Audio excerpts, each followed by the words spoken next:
under Goal Zero Hunger. So just for some context, SDG number 2, Zero Hunger, is about ending hunger, achieving food security, improving nutrition, and supporting sustainable agriculture. It looks to end all forms of hunger and malnutrition by 2030, making sure people have access to affordable and nutritious food all year round. So before we tell you about our organization, it's important to understand what food insecurity means. So I'll give you a brief overview. There are essentially 4 components. The first one is availability, which means, is your country producing enough food so that there is food in a supermarket? Is food available, essentially? The second one is access. Given that food is available, does a person have access to the food? This could mean, does he have money to buy it? Is he close enough to a grocery store to purchase food? The third one is utilization. Provided that there is availability and access to food, is the person able to utilize it? Is he making nutritious choices? Is he budgeting properly, etc.? And the fourth one is stability. Are all of the 3 above things happening over time, stably? So these things are interrelated. You can see that they're not independent. First, you need availability in order to have access. You need access in order to have utilization, and all of these things happen over time. By the way, this definition is provided by the UN itself, by the Food and Agriculture Organization. So what is share meals?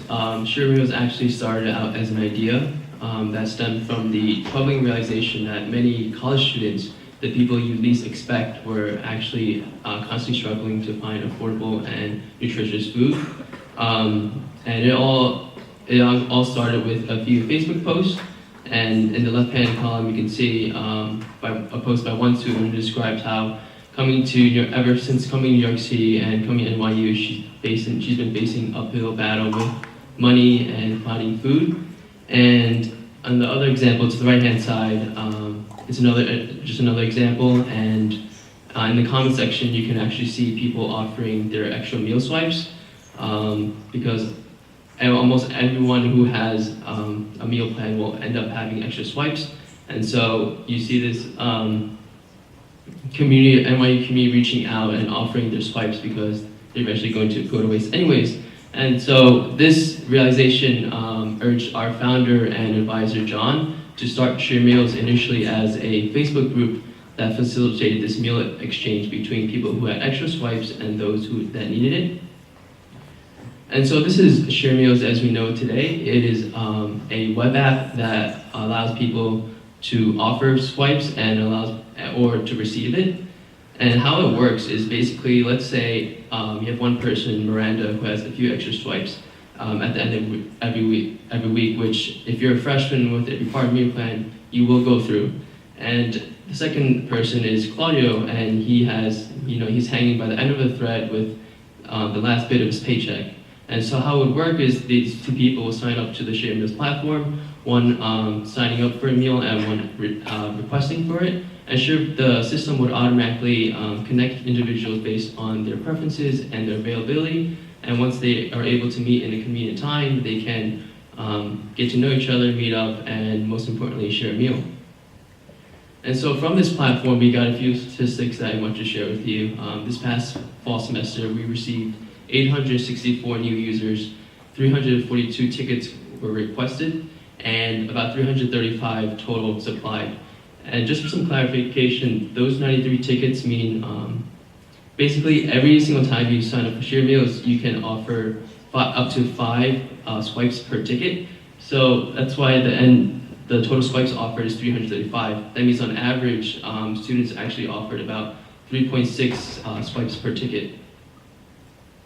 And just one more thing, in the end, 272 swipes were actually matched last semester, meaning 272 meal swipes that did not go to waste and 272 students who did not have to face hunger at that time.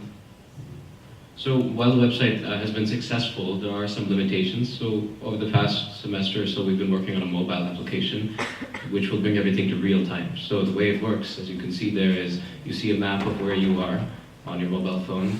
You can select Share a Meal. You say when, where, and for how many people.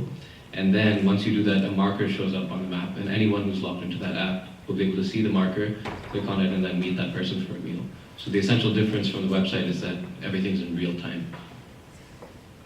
So let's bring it back to food insecurity and see exactly what we're targeting. So you can see that utilization is combated. The primary result of the website over the past 3 years has been to help, as we could see, there was more supply than demand. So it was helping freshmen who weren't able to utilize their meal plan fully utilize more of it. So that's being addressed. And the other one is access. So that's the other end. People who don't have meals earlier because of lack of financial resources or whatever it may be now have access to it. The other two are challenges, and we'll get to that later. So here's some other things we've been working on. Sorry about the blurry picture. But so one thing we did last semester was offer free cooking classes. This was to help people learn how to cook nutritiously and cheaply. So we had a host who graduated from Steinhardt with a degree in nutrition come and speak for us and offer this cooking class. So for $2 to $4 per meal, you could cook a full 3-course meal at home. Our second initiative is a Meal Swipe Fund. Columbia University already has something like this in place where students can go to an office and receive a ticket that's essentially a meal swipe. So it was limited to 3 per semester per student. You would give your ID and you get a ticket and you could use it as a meal. So this would help people who don't have access to meals. So we're trying to implement a similar thing here. The third one is education, going along the same lines as the cooking classes. We want to educate people on how to buy nutritious meals and budget properly and combat food insecurity. So actually, two of our colleagues and I went to a conference last weekend at the University of Missouri, and this brings us to our fourth initiative, Presidents United to Solve Hunger. This is a presidential organization of presidents of universities that combats food insecurity on a larger scale. They team up with other universities and do this. So this is one of the things we learned at the conference. President John Sexton was there, and we're going to try and get President Hamilton to sign on to it as well. Sure, so I want to briefly go over some of the challenges we are facing. One is stigma. That's something that every hungry student battles. It's much easier to talk about the rising tuition costs and affording books than to talk about this personal issue that relates to this almost basic expense like affording food. And so we have many students who are afraid of this, and that's why they're not willing to admit help and come out.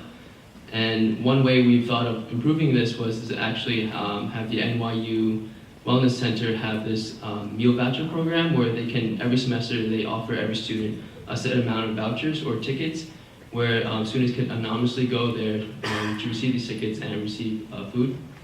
The second point is stability. In Goal Zero Hunger, one thing I talked about was having nutritious and affordable food all year round. Sure meals, as of right now, we cannot provide that because we are dependent on our student body to sign up and supply their extra meal swipes. And so we're looking for ways in which we can provide our students with a reliable basis for which they can always have food on deck without making them entirely dependent on us. And I'll leave it to Vishnu to talk about availability. We're running a little short on time, so let's breathe through the rest. Availability, as we said, accounts for where food is. So at the moment, we're limited to where NYU dining halls exist. Even if we can increase access to food for people who don't have the access, we can't create new dining halls. That's not in our power yet. I'm just going to power through the rest of the slides.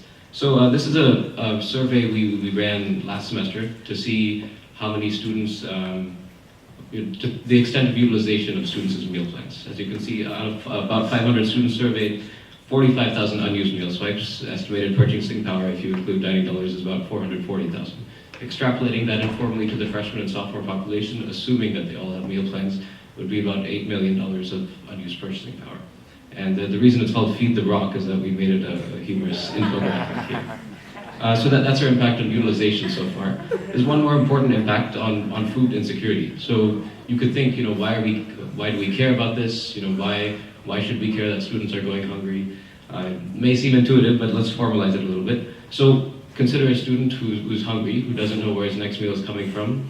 It's especially important for students to be well fed. It's the university's job to make sure the students are doing well, and part of that is combating this issue. So if they're hungry, it impairs their cognitive development. It impairs your productivity. You may have to miss work. You may have to miss class because you're hungry. and then it's a cycle, it repeats itself. So it's especially relevant to students. That's what differs our efforts from, Oxfam, for example, or other organizations that are tackling these large issues on a much bigger scale. Of course, we care about humanity and people, but before we expand outside, we care about our students. And that's why the NYU administration and us as students should care.